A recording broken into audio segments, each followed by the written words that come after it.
This is Pastor John Vignes from Apple Valley, Minnesota, and with me is Pastor Persis Hannah from India.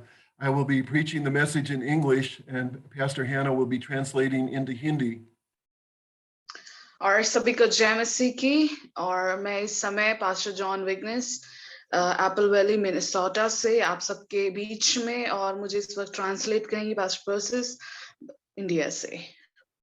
The title of the message is Your Worst Day to Your Best Day, Your Worst Day to Your Best Day.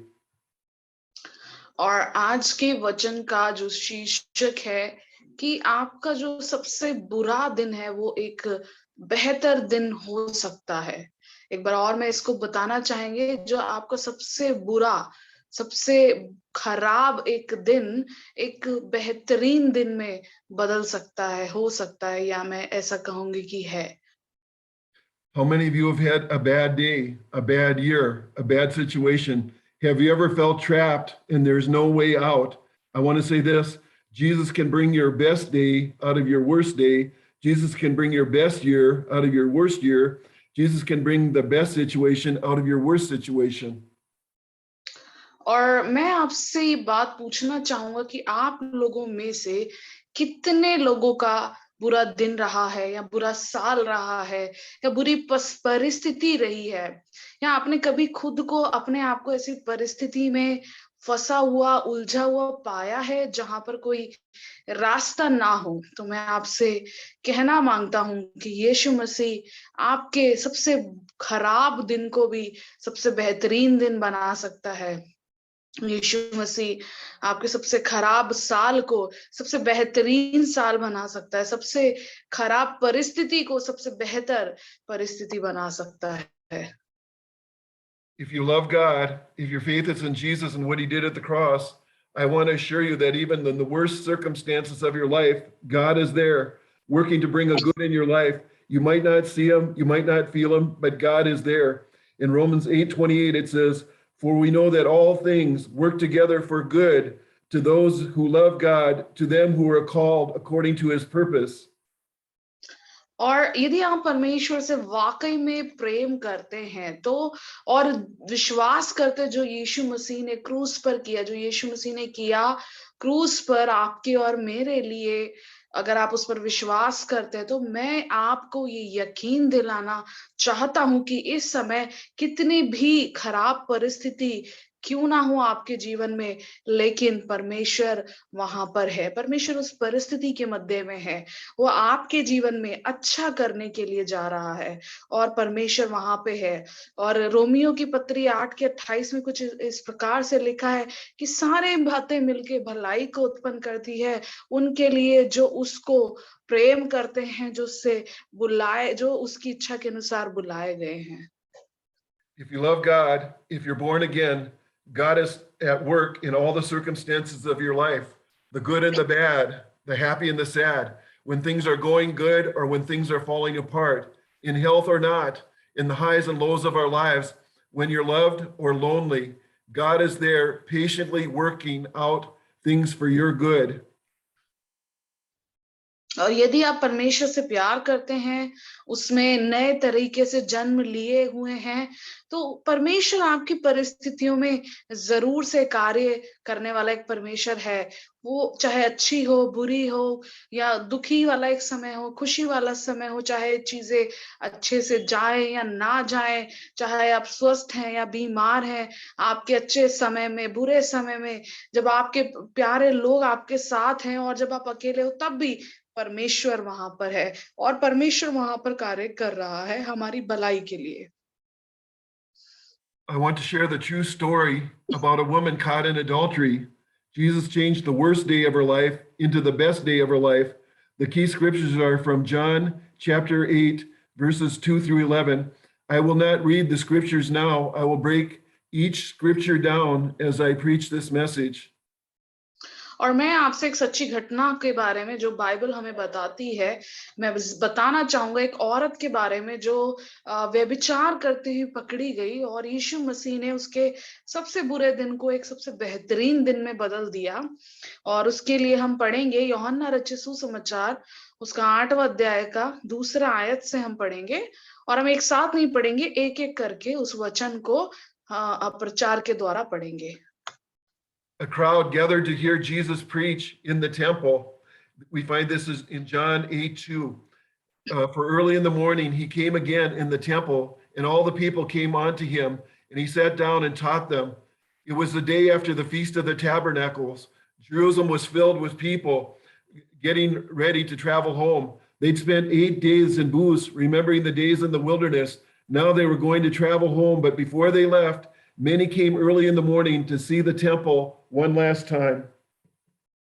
और यहाँ पर हम देखते हैं यूहन्ना रचित सुसमाचार उसका 8वां अध्याय और दूसरे वचन में इस प्रकार से लिखा है कि भोर को वह फिर मंदिर में आया, सब लोग उसके पास आए और वह बैठकर उन्हें उपदेश देने लगा।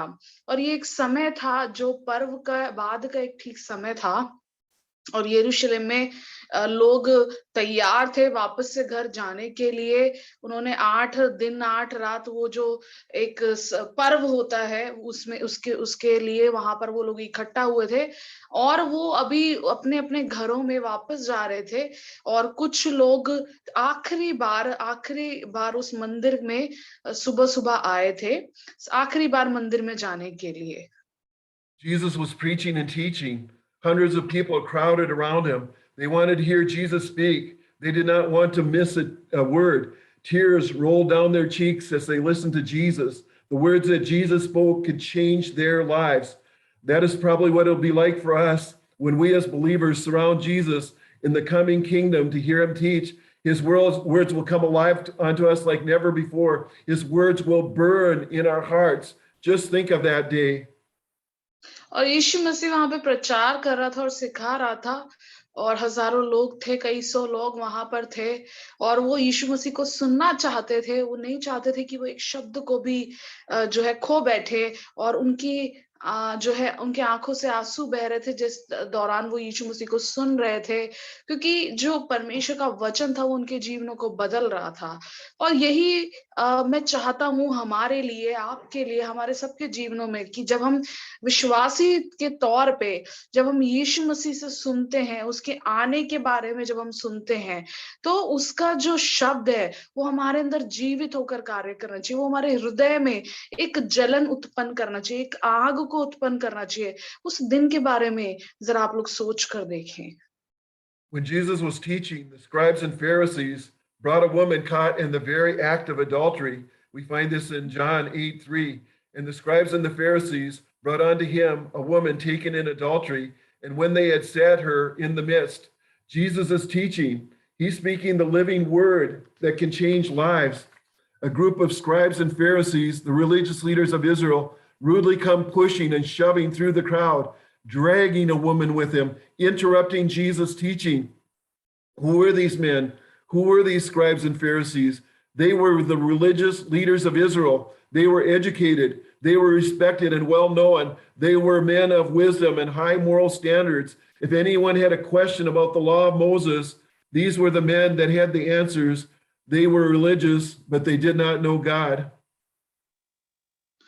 तो हम यहाँ देखते हैं जब यीशु मसीह वो शास्त्रियों जब वो सिखा रहा था, कुछ शास्त्री और फरीसी लोग एक औरत को पकड़ कर लाते हैं और वो औरत का जो गुनाह होता है वो है व्यभिचार का गुनाह। उसको हम तीसरे वचन में इस प्रकार पढ़ते हैं, 8वां यूहन्ना रचित सुसमाचार उसका 8वां अध्याय 3रा वचन में इस प्रकार से लिखा है, तब शास्त्री और फरीसी एक स्त्री को लाए जो व्यभिचार में पकड़ी गई थी और उसको बीच में खड़ा करके यीशु से कहा।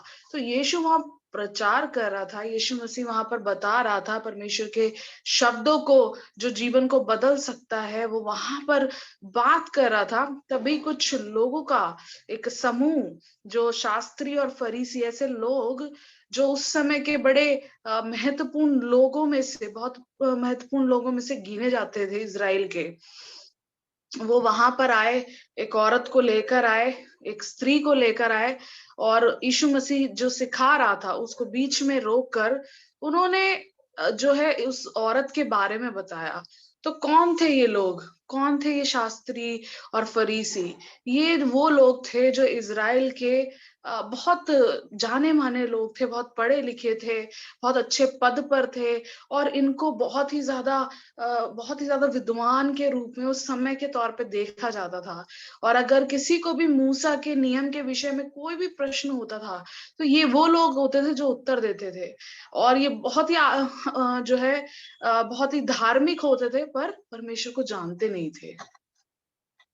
But most of the scribes and Pharisees hated Jesus with a passion. Why? Large crowds were following Jesus because of his miracles and the lives he changed. Large crowds were listening to his preaching and teaching. Many accepted Jesus as their savior. The religious leaders of Israel, the scribes and Pharisees, were afraid they were losing their power and influence with the people. They'd do anything to stop Jesus preaching and teaching. Here they interrupted Jesus. They would do anything to stop him forever if they could. The religious leaders did not care about this woman. They did not care about the hundreds in the crowd. They were on a mission to destroy Jesus. और जो ये बहुत सारे धार्मिक जो लोग थे, ये जो शास्त्री थे, फरीसी थे, वो यीशु मसीह को नफ़रत करते थे, उसे पसंद नहीं करते थे क्योंकि बहुत सारी भीड़ उसे उसके पीछे चलती थी, वो चमत्कार करता था, ज़िंदगियाँ बदल जाती थी और बहुत भीड़ जो है उसको सुनती थी, उसके शब्दों को सीखती थी और कइयों ने उसको अपना मसीहा के रूप में ग्रहण किया था। तो जो इज़राइल के जो धार्मिक लोग थे शास्त्री और फरीसी, उनको डर था कि कहीं उनके हाथ से जो उनके हाथ की सत्ता है, वो निकल ना जाए और उसे रोकने के लिए वो किसी भी हद तक जा सकते थे। तो उस समय यीशु प्रचार कर रहा था, लोगों को सिखा रहा था और वो बीच में आके उन्होंने उसे रोक दिया क्योंकि वो नहीं चाहते थे कि लोग उसकी सुने। ये लोग जो थे धार्मिक लोग थे लेकिन उनको उस औरत से मतलब नहीं था। उनको जो हज़ारों लोग सुन रहे थे उससे मतलब नहीं था, उनको मतलब था कि यीशु प्रचार ना कर पाए। यीशु जो है ये परमेश्वर के आने के बारे में, परमेश्वर के जगत के बारे में बता ना पाए। The religious leaders set a trap for Jesus. We find this in John chapter 8, verses 4 through 6. They say unto him, Master, this woman is caught in adultery, the very act. Now Moses in the law commanded, and they said, tempting him, that they may accuse him. और यहाँ पर हम देखेंगे कि इन शासी लोगों ने कुछ एक तरह का जाल बिछाया है। इसके चौथे आयत से हम पढ़ेंगे और चौथी आयत में इस प्रकार से लिखा है, गुरु ये स्त्री व्यभिचार करते पकड़ी गई है और व्यवस्था में मूसा ने हमें आज्ञा दी है कि ऐसी स्त्रियों पर पथराव करे थे। तू इस स्त्री के विषय में क्या कहता है? The religious leaders brought a woman to Jesus that committed adultery. This was true. She had committed adultery. Adultery is a very serious sin against God. It was punishable by death. Since adultery was a capital offense, she could be put to death. Now, two witnesses were required. An eyewitness testimony was required. It was not enough to say, I saw them entering the bedroom and I saw them leave. It had to be more detailed and precise than that. Hearsay testimony was not accepted for this charge. They had to catch her in the act. How did they do this? और जो ये शास्त्री लोग थे, फरीसी लोग थे, ये उस औरत को पकड़कर यीशु मसीह के पास लाए और ये सही था कि उस औरत ने एक पाप किया था और व्यभिचार एक बहुत ही गंभीर पाप है। परमेश्वर की नजरों में व्यभिचार एक बहुत ही गंभीर पाप है और उसकी जो सजा है मूसा के नियम में, ये इसको मृत्यु दंड देना है। तो ये कोई छोटी मोटी सजा नहीं है, कोई छोटा मोटा पाप नहीं है। तो जो उसने किया उसके लिए उसको मृत्युदंड भी दिया जा सकता था, लेकिन वहां पर दो गवाह चाहिए थे और एक ऐसा व्यक्ति चाहिए था जिसने सब कुछ अपनी आंखों से देखा हो। ये कहना काफी नहीं था कि इस औरत को हमने किसी के साथ कमरे में जाते हुए देखा और आते हुए देखा, लेकिन हम वहां पर किसी को होना चाहिए था जिसने ये सब आंखों से देखा हो। There's something missing. Where is the man? Adultery requires two people, a man and a woman. By the law of Moses, both guilty parties were to be stoned. Where was the man? How could the man escape and not the woman? How? This was probably a setup. The religious leaders wanted to accuse Jesus. They wanted to find fault with him. Maybe they talked this man into seducing the woman so they could catch the woman in the act of adultery. Maybe they even paid him. Maybe it was one of them, but they let the man go. और यहाँ पर कुछ तो भी एक बात जो है छूटी हुई सी है कि जब व्यभिचार हुआ तो वहां पर दो व्यक्तियों की जरूरत थी, एक आदमी की और एक औरत की। और नियम के, मूसा के जो नियम है उसके हिसाब से दोनों व्यक्ति, वो औरत और वो आदमी, दोनों को ही पथराव करके मार देना चाहिए। तो लेकिन ये जो शास्त्री हैं, फरीसी हैं, ये जब लाते हैं उस औरत को तो वो आदमी कहाँ था? तो वो आदमी कैसे चला गया? कहाँ चला गया? तो ये हो सकता है कि ये उनकी कोई अलग से जाल बिछाया हो ताकि वो यीशु मसीह को परखें, उस पर कोई ना कोई उसमें कोई कमी ढूंढे, या हो सकता है उन्होंने उस आदमी को बहकाया हो या उस आदमी को जाने दिया हो। Now they have caught the woman in the act of adultery. They could set a trap for Jesus. They thought they were putting Jesus in an impossible situation. By the law of Moses, he had to stone her. If he didn't stone her, he would break the law of Moses. Then how could he be the Messiah or the Savior? If Jesus stoned her, he'd be in trouble with Rome. Only Rome could carry out the penalty for a capital offense, which was death. The Jews could not. If Jesus broke the Roman law, he could be put to death by Rome. Also, if Jesus stoned her, they could also say, how can you be the Son of God? How can you be the Savior when you have no love or compassion? और जब ये लोग उसको पकड़कर, वो स्त्री को पकड़कर, वो औरत को पकड़कर जिसने व्यभिचार जैसा एक पाप को किया, वो लेकर आते, तो हो सकता है उन्होंने यीशु मसीह को फंसाने के लिए किया हो, ताकि वो यीशु को एक ऐसी परिस्थिति में डालें जहां पर वो देखना चाहते थे कि यीशु मसीह क्या करता है। क्योंकि नियम के हिसाब से तो उसको पथराव कर देना चाहिए, लेकिन उसने पथराव, अगर वो पथराव नहीं करता है तो वो नियम को तोड़ता है, तो फिर वो किस प्रकार से जो है मसीहा हुआ, किस प्रकार से उद्धार करता हुआ, यदि वो नियम को तोड़ता है। और अगर वो पथराव को कर देता है तो उसके लिए रोम का एक शहर है, उसमें वहां पर यीशु मसीह को परेशानी होती, क्योंकि रोम शहर में किसी को भी मृत्युदंड देना है तो वहां का जो नियम है उसको फॉलो करके ही दे सकते हैं, यहूदी लोग नहीं कर सकते। तो यदि यीशु मसीह ने वो नियम को तोड़ा और पथराव करके मृत्युदंड को दिया, तो वहां पर उसको रोम में रुकने के लिए दिक्कत होगा। तो यहाँ पर यीशु मसीह अगर खुद पथराव करता, हो सकता है तो वो कहते कि तुम किस प्रकार अपने आप को परमेश्वर का बेटा कहते हो, उद्धार करता कहते हो, यदि तुम्हारे अंदर प्यार नहीं है, यदि तुम्हारे अंदर तरस नहीं है, दया नहीं है। The religious leaders of Israel felt they had Jesus. No matter what Jesus did, in their minds, he would be wrong. An ordinary man would not know how to escape their trap. But this was no ordinary man. This was Jesus, the Messiah, the Savior, the lawgiver, the only one to perfectly obey the law. And one day he would be judged for all who broke the law. और जो ये लोग थे, वो जो है यीशु मसीह को ऐसी परिस्थिति में डालना चाहते थे। उनको फर्क नहीं पड़ता यीशु मसीह ने क्या किया, लेकिन उनकी नजरों में, उनकी सोच में वो गलत था। यदि यीशु मसीह की जगह कोई और व्यक्ति होता तो वो कैसे इस जाल से निकलता पता नहीं था, लेकिन वो एक यीशु मसीह था, कोई साधारण मनुष्य नहीं था। वो एक उद्धार करता था, नियम को बनाने वाला वही था, और वही था जो नियम को अच्छी तरह से मानने वाला था। और एक दिन जो है वो सारे नियम को अपने ऊपर लेने वाला था, सारी सजा को अपने ऊपर लेने वाला था। तो यीशु मसीह ने क्या किया, या यीशु मसीह ने क्या कहा? What would Jesus do? What would Jesus say?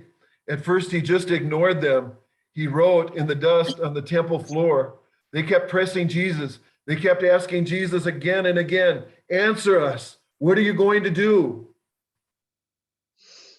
और यहाँ पर वो देखना चाहते थे यीशु मसीह ने क्या कहा, या क्या करेगा, या क्या कहेगा। और पहले तो उसने उस पर ध्यान नहीं दिया, फिर वो अपने हाथों से उन मिट्टी पे कुछ लिखने लगा। लेकिन वो बार बार यीशु मसीह को पूछ रहे थे कि क्या करना है, क्या है, इसको उत्तर दो, तुम क्या करोगे।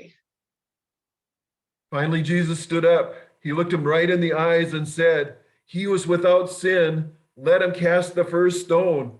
He was without sin, let him cast the first stone. Let that get down in your spirit. He was without sin. Let him cast the first stone. Then Jesus stooped down and began writing again. और यहाँ पर हम देखते हैं कि यीशु मसीह जो है खड़ा हुआ और उनकी आंखों पे देखकर उसने कहा कि जिसने भी पहला पत्थर वो उठाए जिसने पाप नहीं किया। उसने इस प्रकार से कहा, जिसने कभी कोई पाप नहीं किया, पहला पत्थर वो उठाए। और सब लोगों ने देखा और वहां पर तो कोई भी बिना पाप के नहीं था। और यीशु मसीह फिर से वापस झुका और वो लिखने लगा। What did he write? The scripture does not tell us. Some have said that he wrote each of the 10 commandments to remind them of their sins. Others say he may have written the names of the accusers by the commandments they broke: Paul, coveting; David, adultery; Cain, murder; Judas, theft or stealing. Maybe Jesus wrote down the names of their girlfriends in the dust. We don't know. The scripture doesn't tell us. और उसने क्या लिखा ये हमें पवित्र शास्त्र नहीं बताता है। कुछ लोग कहते हैं 10 आज्ञाओं को लिखा ताकि वो उन्हें याद दिला सके उनके पापों के बारे में। और कुछ कहते हैं कि कुछ नामों को लिखा जिन्होंने आज्ञाओं को तोड़ा, जैसे दाऊद है, केन है, यहूदा है। और कुछ कहते हैं कि हो सकता है अपनी गर्लफ्रेंड के नाम लिखे हों। तो हम नहीं जानते, क्योंकि पवित्र शास्त्र हमें इसके बारे में जानकारी नहीं देता है। Jesus writing in the dust may have had an even greater meaning. Why did Jesus write twice in the dust? God wrote with his finger twice in the Bible. और यीशु मसीह ने जो मिट्टी थी उसमें लिखा है, तो उसको कुछ ना कुछ बड़ा महत्व होगा, कुछ ना कुछ बड़े मायने होंगे। और क्यों यीशु ने 2 बार उस मिट्टी में लिखा? क्यों परमेश्वर ने 2 बार जो है अपनी उंगली से वहां पर लिखा? God wrote the 10 commandments with his own fingers on 2 tables of stone. They were simple, clear, and direct, so everyone could understand and follow them. By writing in the dust, Jesus was telling the scribes and Pharisees he was deity. He was the great lawgiver. और हम देखते परमेश्वर ने भी 2 बार जो है Bible में लिखा है। पहली बार जब 10 आज्ञाओं को दिया, तो उसने अपने हाथों से लिखकर, और जो पत्थर के जो पट्टियां थी उन पर लिखकर दिया। वो बहुत ही आसान, सरल और सीधी भाषा में थी, ताकि हम उसे समझ सकें, उस पर चल सकें। और इसी प्रकार यीशु मसीह ने भी वहां पर कहा, जो भी वहां पर प्रजाति थी, जो भी वहां पर शास्त्री थे, जो भी वहां पर फरीसी थे, उन सब के लिए भी हो सकता है वहां पर कुछ लिखा हो। God wrote 4 words on the wall in the book of Daniel. When King Belshazzar put on a great feast, there was lots of drinking and debauchery. Finally, the king resorted to the ultimate blasphemy. He used the sacred vessels from the temple in Jerusalem to drink from. Suddenly, a great hand appeared and wrote 4 words on the wall. The king turned ashen, and the lords and everyone present were stunned and silent. The words were in Persian, many, tekel, Upharsin. They did not know the meaning. They called in Daniel, the prophet, to interpret them. The meaning was, you are weighed in the balance and found wanting. This is found in Daniel chapter 5, verses 25 through 29. और हम यहाँ देखते परमेश्वर ने दूसरी बार कहाँ पर लिखा है। वो एक दीवार पर लिखा है दानियल की पुस्तक में, जब वो राजा बेलशाजर ने बड़ा सा एक पर्व का आयोजन किया और वहां पे बहुत सारी मदिरा थी, बहुत सारे पीने खाने के लिए बंदोबस्त थे। और आखिर में जो है उसने जो यरूशलेम के मंदिर के बर्तनों को भी इस्तेमाल कर लिया। तो तभी उसने एक हाथ को देखा जो दीवार पर 4 अक्षरों को लिखता है। और वहां पर सारे लोग जितने भी होते हैं, कि वहां पर सब लोग हैरान हो जाते हैं। और वो शब्द थे मैंने तेकेल उपरशिन। और इसका शब्दों का महत्व को कोई नहीं जानता था, मायने कोई नहीं जानता था।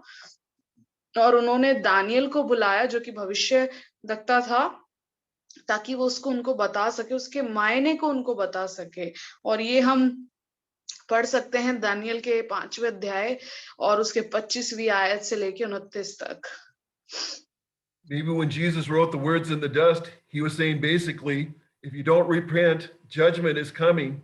The religious leaders of Israel did not repent, and judgment came.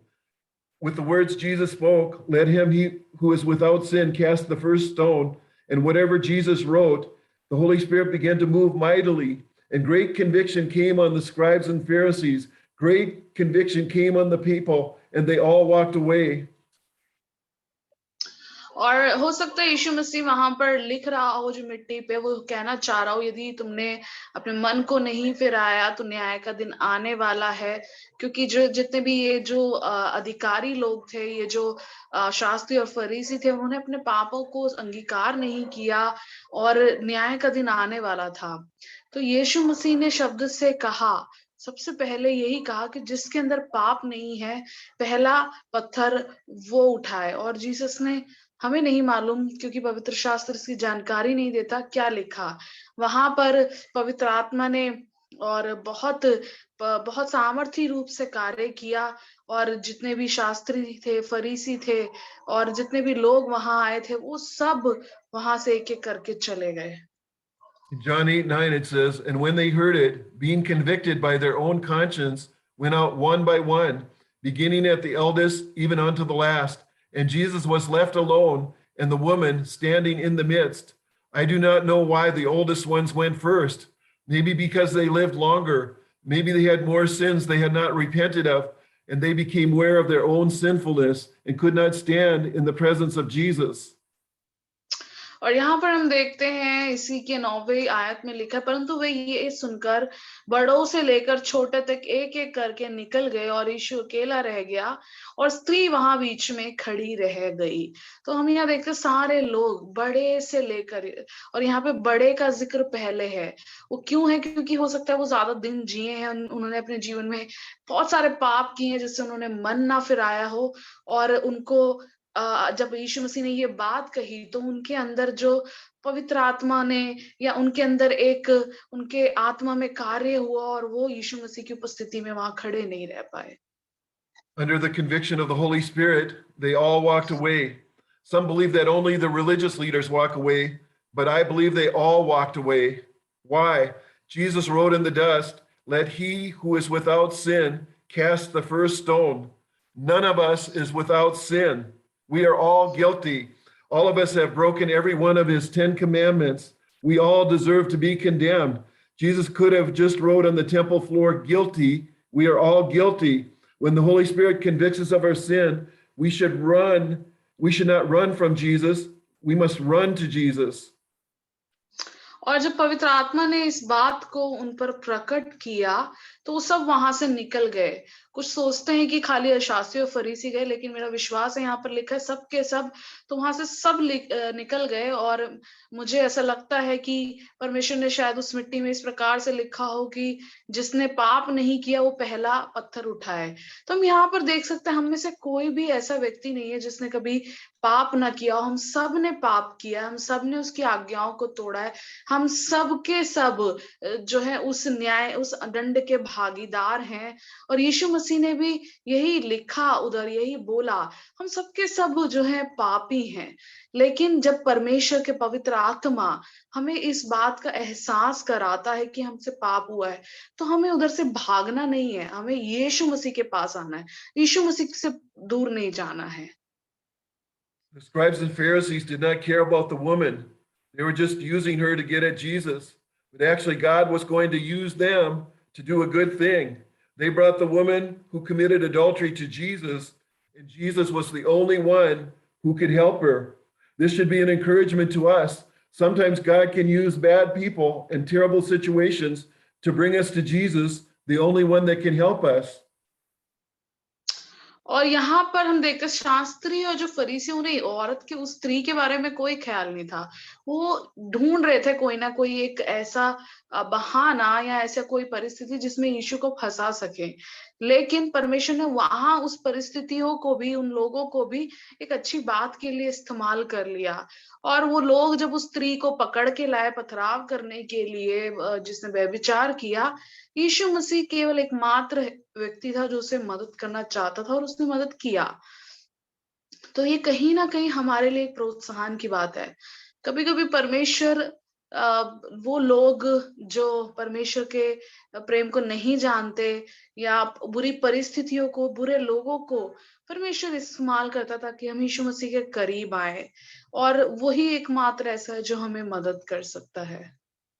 Compared to the scribes and Pharisees, this woman almost looked innocent. Their sin was greater because it was couched in religion. They were twisting God's words and using the Ten Commandments to try to accuse Jesus. This woman caught in adultery was closer to salvation, was closer to the kingdom of God than the religious leaders. She didn't deny her sin. They did not admit they had any sin and walked away.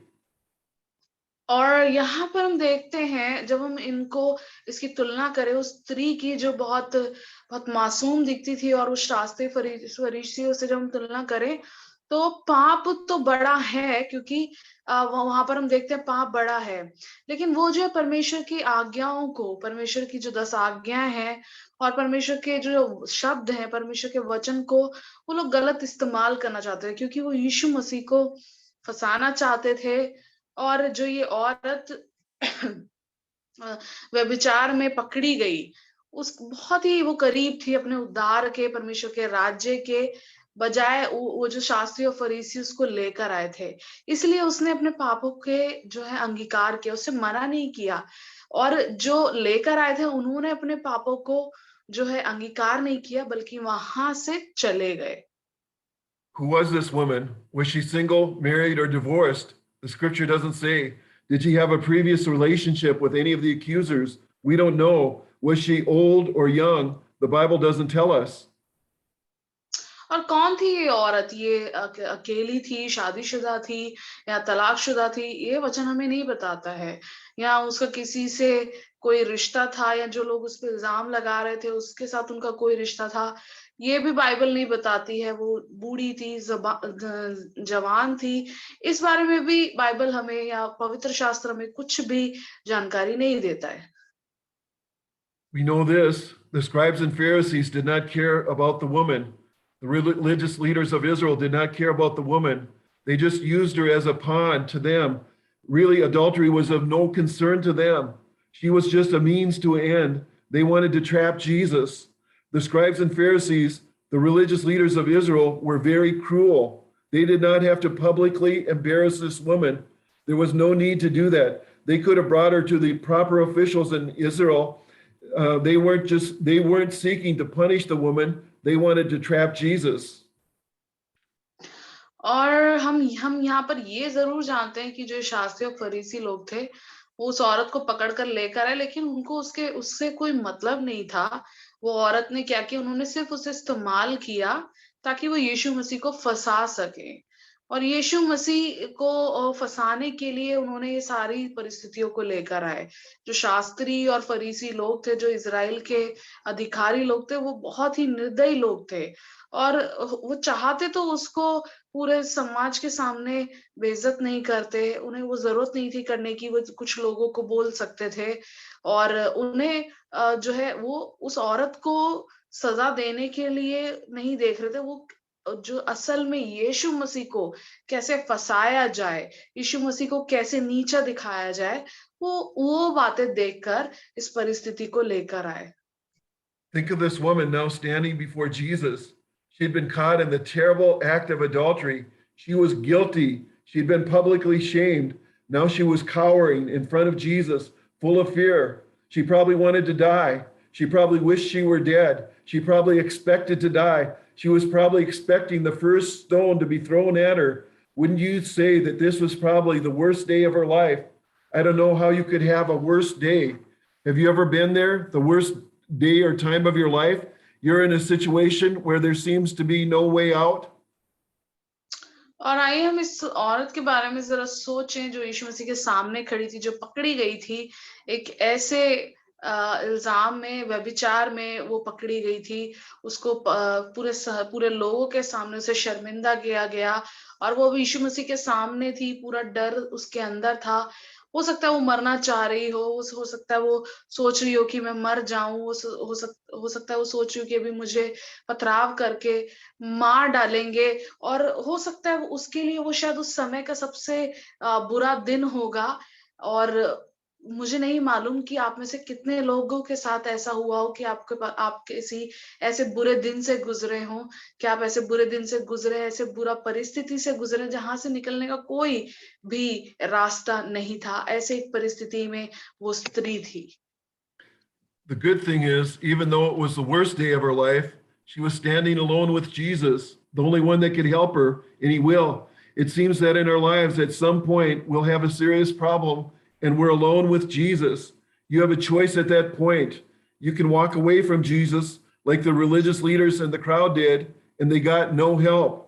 Or you could turn to Jesus and confess your sins and ask him to forgive you and accept him as your Lord and Savior and let Jesus turn your worst day into your best day. और इतने बुरे दिन होने के बावजूद जब उसे पूरे समाज के सामने बोला गया और वो अब थी यीशु मसीह के सामने, एक अच्छी बात ये थी कि वो यीशु मसीह के सामने खड़ी थी। यीशु मसीह के साथ खड़ी हुई थी, अकेली, कोई और वहाँ पर नहीं था। और उसके साथ ही जो उसे मदद कर सकता था और उसने उसको मदद किया भी। और कई बार ऐसे ही हमारे जीवनों में होता है, कई बार हम ऐसी मुश्किल परिस्थितियों में होते हैं कि हमारे आसपास से सब लोग निकल जाते हैं और हम अकेले रहते हैं। और ऐसे समय पे हमारे पास कोई ऑप्शन भी नहीं होता है, कोई हमारे पास कोई चुनाव नहीं होता, हम किधर जाएँ, हम केवल यीशु मसीह के साथ वहाँ पर खड़े होते हैं। आप हो सकता है वहाँ से यीशु मसीह से दूर हो जाए, जैसे वो शास्त्री और फरीसी एक-एक करके निकल गए और उनको कोई मदद नहीं मिली। और एक और बात हो सकती है कि आप यीशु मसीह की ओर मुड़ें, अपने गलतियों को, अपने पापों को अंगीकार करें, उससे क्षमा माँगे, उसको अपने जीवन में परमेश्वर और उद्धारकर्ता के रूप में ग्रहण करें। और फिर यीशु मसीह आपके बुरे से बुरे दिन को, बुरे से बुरे साल को, बुरी से बुरी परिस्थिति को एक अच्छे दिन में बदलने की ताकत को रखता है। I came to a point like this in my life. I turned to Jesus. I got saved on these very words in John chapter 8. Let him who is without sin cast the first stone. I was not always a Christian. I did not grow up in a Christian family. My father was an alcoholic. My parents argued about where we should go to church. My father was a Lutheran. My mom was a Methodist. As children, they brought us to Sunday school at the Lutheran church, but none of them attended church. Sometimes my father would drop us off at church and then go drink. Many of my father's friends went to church, but right after church, they were on the front steps cussing and smoking. During the week, they drank just like my father. और ऐसे एक समय से मैं भी गुजरा हूँ, जब मैं यीशु मसीह के पास आया और मैं बचाया गया इसी वचन के द्वारा, जो यूहन्ना रचित सुसमाचार 8वें में लिखा है कि जिसने पाप किया है वो पहले पत्थर उठाए, जिसने पाप नहीं किया वो पहले पत्थर को उठाए। तो मैं हमेशा से एक जो मसीही नहीं था और एक मसीह परिवार में मैं बड़ा नहीं हुआ। मेरे पिता शराब पीने के आदी थे और मेरे माता-पिता हमेशा झगड़ते थे कि हमें कौन से चर्च में जाना है, क्योंकि मेरे पिता लूथरन थे और मेरी माँ मेथोडिस्ट थी। और और हम लोग बच्चे थे, तो माता-पिता होने के नाते वो हमें संडे स्कूल में लेकर जाते थे लूथरन चर्च में, लेकिन वो अटेंड नहीं करते थे। और कई बार मेरे पिता हमें चर्च में छोड़ के पीने के लिए चले जाते थे। और मेरे पिता के बहुत सारे दोस्त ऐसे होते थे जो मतलब चर्च से बाहर आके बीड़ी पी रहे हैं, सिगरेट पी रहे हैं और कई बार हफ्ते में शराब पी रहे हैं मेरे पिता की तरह। I could not see the love of power in God in demonstration. When I was about 16 years old, I told my parents I would not go to church anymore. I said, "You don't go to church, and I'm not going to church anymore." I did not set foot in a church again except for weddings and funerals until I was 28 years old. और मैंने जो है प्रेम को और परमेश्वर की सामर्थ को कभी भी प्रगटीकरण के तौर पे नहीं देखा कलीसिया में। और जब मैं 16 साल का था, मैंने अपने माता-पिता को कहा कि मुझे अभी कलीसिया में नहीं जाना। और उन्होंने कहा ठीक है, तुम नहीं जाना चाहते तो कोई बात नहीं। तो उसके बाद मैं नहीं गया और मैंने तब तक चर्च में दोबारा नहीं गया। केवल कुछ दिनों में जाता था, कभी शादी हो या कोई मरण हो, तो मैं तभी जाता था। और जब तक मैं 28 साल का नहीं हुआ, यही मेरा सिलसिला रहा। I was driven to college by the thought I didn't want to be anything like my father. I felt if I worked hard and got my PhD, then I would succeed. I finished all my classes for my PhD, and my first wife left me for another man. I quit school the next day and moved home. There was a Bible in my mother's bookshelf, which I received for going to Sunday school for about 100 Sundays when I was young. और मैं college में ये सोचकर गया कि मैं अपने पिता की तरह नहीं रहूंगा, और मैंने सोचा अगर मैं मेहनत करूंगा और तो मुझे पीएचडी मिल जाएगा और मैं जो है सक्सेस मुझे मिल जाएगा, मैं अच्छे से जीवन को यापन कर पाऊंगा। और मैंने अपनी पीएचडी को पूरा किया। और जब मेरी एक ऐसा समय आया, मेरा शादी हुआ, तो मेरी पत्नी, पहली पत्नी, किसी को छोड़कर, किसी के साथ जो है मुझे छोड़कर चली गई। और मैं स्कूल जाता था और घर आता, मैंने स्कूल बदल दिया, घर बदल दिया। और जब ऐसा हो रहा था उस दौरान में मैंने एक बाइबल को देखा जो मेरी माँ की बुक, जहाँ किताबें रखी जाती हैं, वहां पर थी, और जो मुझे मिली थी संडे स्कूल पूरा करने के लिए जब मैं जवान था। Or at the time I was mad at God. I felt I worked hard. I didn't hurt anybody. I basically was a good person. Why were all these things happening to me? However, I could not get that Bible out of my mind. About a month later, I took the Bible down and started reading as a hypocrite. I looked up every scripture on adultery. I felt the Bible would support me. और क्योंकि मेरी पत्नी जो है एक व्यक्ति के लिए मुझे छोड़कर चली गई थी, उस समय मैं परमेश्वर से बहुत नाराज था, गुस्सा था, और मुझे लगता था मैंने इतनी मेहनत किया और मैंने किसी को दुखी भी नहीं किया, और मैं बहुत अच्छा व्यक्ति था आम तौर पे, लेकिन ये क्यों बुरी चीजें मेरे साथ हुई। और फिर भी मैंने जो बाइबल को देखा, मैं उस पे से अपना ध्यान को हटा नहीं पाया 1 महीने तक। और फिर मैंने बाइबल को लिया और उसे पढ़ना शुरू किया, ताकि मैं ऐसे कौन से वचन ढूंढूं जो व्यभिचार के बारे में हो। और मैंने उसको ढूँढना शुरू किया और मुझे महसूस हुआ कि शायद बाइबल मुझे, ये पवित्र शास्त्र मुझे मदद करेगा। In John chapter 8, the religious leaders brought a lady to Jesus that committed adultery. They were trying to put Jesus in an impossible situation. By the law of Moses, he would have to stone her. If he had the woman stoned, they would have said, "How can you be the Son of God when you have no love and compassion?" In their mind, no matter what Jesus said, he was going to be wrong. Jesus said, "If you are sinless, you cast the first stone." At that point, I got hit right between the eyes with a big rock. I realized I was a sinner. I cried out to Jesus in my tears and asked him to forgive my sins and invited him into my life as my Lord and Savior. और उसके बाद मैंने ये वचन को पढ़ा, ये यूहन्ना रचित 8वाँ अध्याय को मैंने पढ़ा, सुसमाचार को। और मैंने पढ़ा कि वो जो लोग हैं वो उसको व्यभिचार के चक्कर में, व्यभिचार के कारण यीशु मसीह के पास लेकर आए, और वो यीशु मसीह को मुश्किल एक परिस्थिति में डालना चाहते थे। मूसा के नियम का हवाला देकर उस पर पथराव करना चाहते थे। और अगर वो पथराव करता यीशु मसीह, तो वो पूछते कि तुम जो बोलते हो तुम परमेश्वर के पुत्र हो, परमेश्वर के बेटे हो, तो तुम्हारे अंदर प्यार और तरस कहाँ है? तो वो यीशु मसीह को कहीं न कहीं किसी भी तरह गलत साबित करना चाहते थे। लेकिन यीशु मसीह ने कहा कि तुम में से पहला पत्थर वो उठाए जिसने कभी पाप ना किया हो। और ये बात मेरे दिल को छू गया, और मुझे महसूस हुआ कि मैं कितना बड़ा पापी हूँ। मैंने यीशु के सामने रोया, आँसुओं को बहाया, और मैंने कहा कि मुझे माफ़ करे परमेश्वर मेरे पापों के लिए। और उसको मैंने अपने जीवन में मैंने पुकारा और उसको यीशु मसीह को ग्रहण किया अपने परमेश्वर और उद्धारकर्ता के रूप में। Jesus turned my worst day into my best day. I got saved. Jesus turned my entire life around. Today I'm preaching, teaching, and sharing Jesus. I'm living my best life. Thank you, God. What would have happened if I walked away? What would have happened if I turned my back on Jesus? What would have happened to the religious leaders and people that walked away from Jesus that day? It probably wasn't good.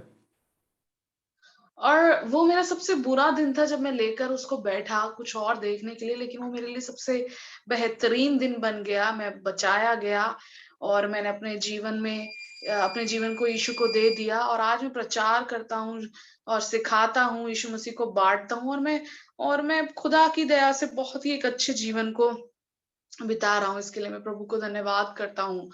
और अगर ये पढ़ने के बाद अगर मैं मुड़ गया होता या पीछे मुड़ गया होता या मैंने ध्यान ना दिया होता, तो क्या होता?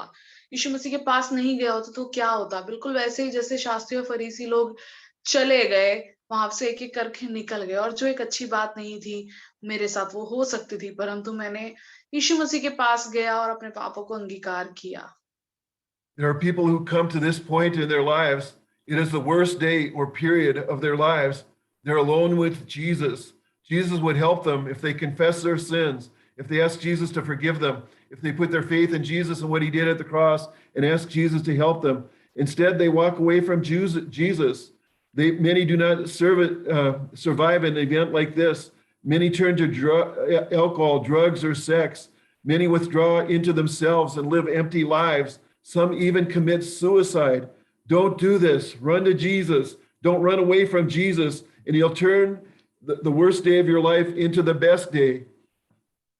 और कई बार ऐसा हुआ है और हमने देखा है कि बहुत सारे लोग ऐसे समय पर यीशु मसीह के पास आते हैं जब वो सबसे बुरी परिस्थिति में होते हैं, बिल्कुल अकेले होते हैं, यीशु मसीह के साथ अकेले होते हैं और यीशु मसीह उन्हें जरूर मदद कर सकता है। या अगर आप भी ऐसी परिस्थिति में तो यीशु मसीह आपको मदद कर सकता है यदि आप अपने पापों को अंगीकार करें और मान लें यीशु मसीह बिल्कुल उसे माफ करने की ताकत रखता है। यदि आप अपने विश्वास को यीशु मसीह पर और उसने जो कुछ क्रूस पर किया उस पर रखें और यीशु मसीह से मदद को मांगे, बजाय कि परमेश्वर से दूर होकर गलत काम करने के, गलत लतों में पड़ने के और व्यभिचार करने के।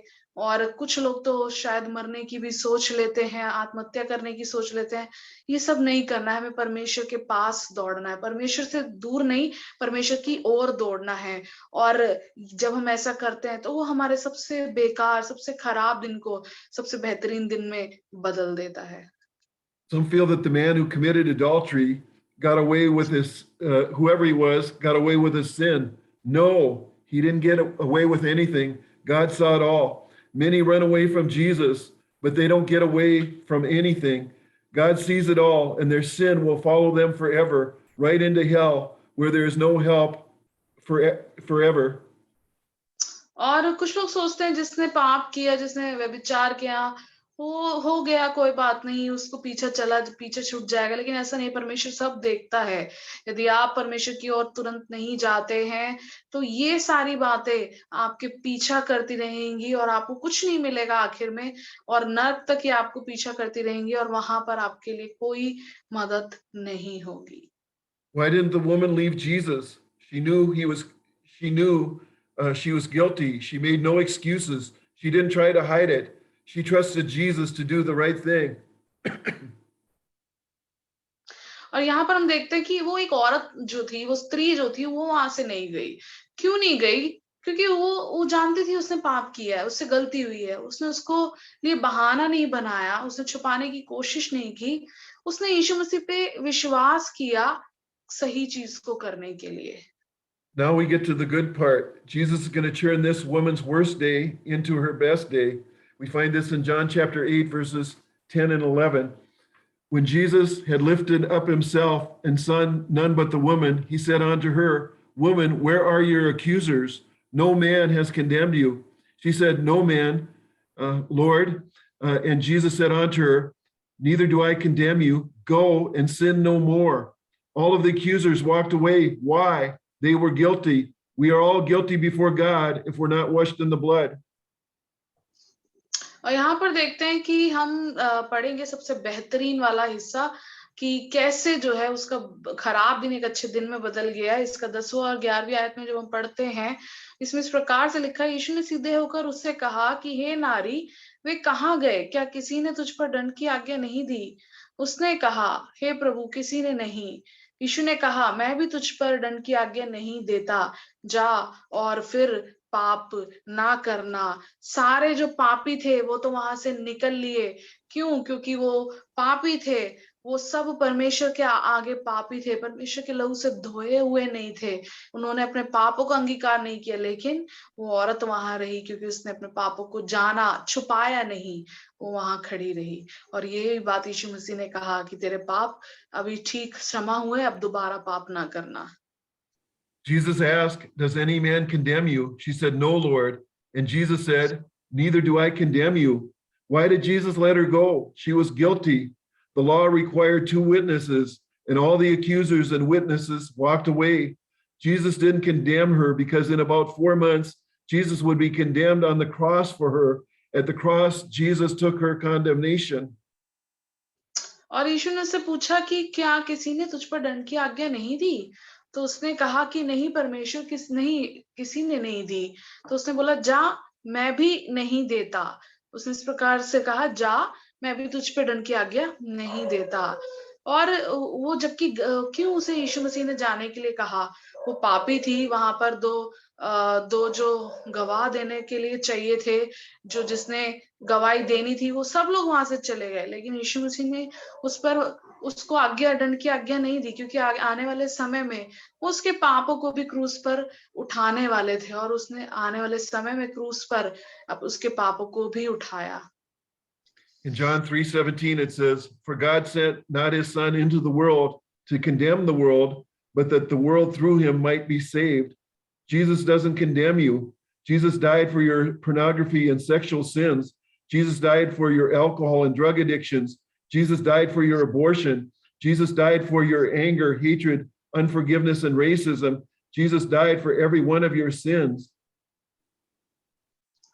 और यहाँ पर हम देखते हैं वचन में, यूहन्ना रचित सुसमाचार उसका 3 अध्याय 17 में लिखा है कि परमेश्वर ने जगत से इतना प्रेम किया, उसने अपने इकलौते पुत्र को दे दिया, ताकि जो जितने भी उसकी ओर देखे वो बचाए जाए, नाश ना हो। यीशु मसीह ने जो है आपके लिए पापों को उठा लिया, वो आपके लिए मारा गया, वो आपके गलत कामों के लिए, गलत चीजें जो आपने देखी, गलत कामों को जो आपने किया, वो उसके लिए मारा गया। जो आपके जीवन में लतें थी, शराब की, ड्रग्स की, उसके लिए मारा गया। जो गलत काम आपने और मैंने किए, उसके लिए वो मारा गया। हमारे गुस्से के लिए, हमारे क्षमा ना करने के लिए, हमारी नफरत के लिए, एक दूसरे के प्रति हमारे जलन रखने स्वभाव के लिए, और वो हम सब के एक-एक पापों के लिए मारा गया। The order of the words in John 8:11 are very important. Jesus said, "Neither do I condemn you. Go and sin no more." Jesus didn't say, "Sin no more, and I won't condemn you." Religion says, "Change, or I will condemn you." Jesus gives us grace and says, "I have forgiven you. Now let me change your life." और यहाँ पर सबसे अच्छी बात जो है हम पढ़ेंगे 11वें में, इस प्रकार से लिखा है, यीशु मसीह ने कहा, मैं तुझ पर दंड की आज्ञा नहीं देता, जा और फिर पाप ना करना। और धर्म, कई बार यीशु मसीह का जो हमारे प्रति अनुग्रह है, वो कहता है कि उसके द्वारा हमारे पाप क्षमा हुए, हमारा जीवन बदल गया, तो वो हम पर दंड की आज्ञा नहीं देता है। Jesus did not play down or dismiss the sin of adultery. Jesus did not say, "It's no big deal. I'm going to let it slide. It's not your fault." In today's world, many have come to think of adultery as nothing. Jesus did not do that. Jesus upheld the law. Adultery is a horrible sin. It violates marriage. It weakens the home. It damages children. It destroys our society. It attacks everything that God holds dear. Jesus said, "I do not condemn you. Go and sin no more." और यीशु मसीह ये नहीं कहता है कि जो व्यभिचार है बड़ा पाप नहीं है, बहुत बड़ी बात नहीं है। आज के ज़माने में लोग कहते हैं कि व्यभिचार तो कुछ भी नहीं है, लेकिन यीशु मसीह ऐसा नहीं कहता है। व्यभिचार बहुत ही भयंकर, बहुत ही बड़ा एक पाप है, जो शादियों को खराब करता है, जो घरों को तोड़ता है, बच्चों के जीवन को खराब करता है, समाज को खराब करता है, और हर एक उस चीज़ को खराब करता है जो परमेश्वर ने अपने प्रियजनों के लिए रखी है। लेकिन परमेश्वर कहता है, मैं तुम पर दंड की आज्ञा नहीं देता, जाओ और फिर पाप ना करना, दोबारा पाप ना करना। The woman that committed adultery was saved, cleansed, and set free. Now Jesus would change her life forever and turn her worst day into her best day. और जो औरत थी, जो स्त्री थी, उसने जो है व्यभिचार किया, लेकिन वो बचाई गई, धोई गई और छुड़ाई गई। उसे परमेश्वर ने छुटकारा दिया, और परमेश्वर ने यीशु मसीह ने उसके जीवन को हमेशा के लिए बदल दिया, उसके सबसे खराब दिन को बेहतरीन दिन में बदल दिया। Maybe this is where you're at right now. It's the worst day of your life. It's the worst year of your life. It's the worst circumstance of your life. Don't run from Jesus. Run to Jesus. He does not condemn you, and he wants to turn your worst day into your best day. Amen. और मैं आपको यहाँ बताना चाहूँगा, हो सकता है आप इस समय में अपने जीवन की सबसे खराब परिस्थितियों में हो सकते हैं, सबसे खराब साल में हो सकते हैं, सबसे बुरी परिस्थिति में हो सकते हैं, लेकिन उस समय यीशु मसीह से दूर ना भागें, यीशु मसीह की ओर भागे। वो आप पर दंड की आज्ञा नहीं देता, परंतु वो आपके सबसे खराब दिन को अच्छा में बदलने की ताकत रखता है। आमेन। I know the power of the Holy Spirit is here right now. I know the conviction of the Holy Spirit is here right now. And God has been speaking to some of you in your spirit. और मैं विश्वास करता हूँ इस समय पवित्र आत्मा की उपस्थिति हमारे बीच में है, उसकी बड़ी भारी सामर्थ को महसूस कर सकते हैं। वो आपके जीवन को बदल सकती है और वो किसी ना किसी से इस समय बात कर रही है। Maybe you've been convicted as I was. If you're sinless, you cast the first stone. और हो सकता है कि मेरी तरह आपका जीवन भी बदल जाए, मेरी तरह आप बचाए जाएं। Don't run from Jesus, run to Jesus. परमेश्वर से दूर ना भागे, परमेश्वर की ओर भागें। If you've been convicted and under the power of the Holy Spirit, I want to ask you to pray this prayer with me. और यदि आप परमेश्वर के सामर्थ को महसूस कर सकते हैं और पर चाहते हैं कि आपका जीवन बदले, तो मैं चाहूंगा कि आप इस प्रार्थना को मेरे पीछे पीछे करें। Father, I come to you in the precious name of Jesus. और पिता, मैं यीशु मसीह के नाम से मैं पिता आपके पास आता हूँ। And Jesus, I ask you into my heart as my Lord and Savior. और यीशु, मैं आपको अपने दिल में, अपने जीवन में अपने प्रभु और अपने उद्धारकर्ता के रूप में ग्रहण करता हूँ। I am guilty. मैं पापी हूँ I ask you to forgive my sins. और मैं चाहता हूँ कि और मैं आपसे मांगता हूँ, चाहता हूँ कि आप मेरे पापों को क्षमा करें। I don't put my faith in anything that I do, और मैं उस पर विश्वास नहीं करता जो मैं करता हूँ, but I put my faith in you, Jesus, and what you did at the cross. परंतु मैं अपना विश्वास उस पर जो आपने क्रूस पर मेरे लिए किया, उस पर रखता हूँ। I ask you for the gift of eternal life. और मैं आपसे अनंत काल के जीवन को मांगता हूँ I receive it, और मैंने उसको पाया and I thank you for it. और मैं इसके लिए आपको धन्यवाद करता हूँ। Jesus, please be the Lord of my life and deliver me from all sin. और यीशु मसीह, आप मेरे जीवन के प्रभु हो जाएं और मुझे सारी पापों से, जितने सारे पाप हैं उन सबसे छुड़ाए। Amen. आमेन।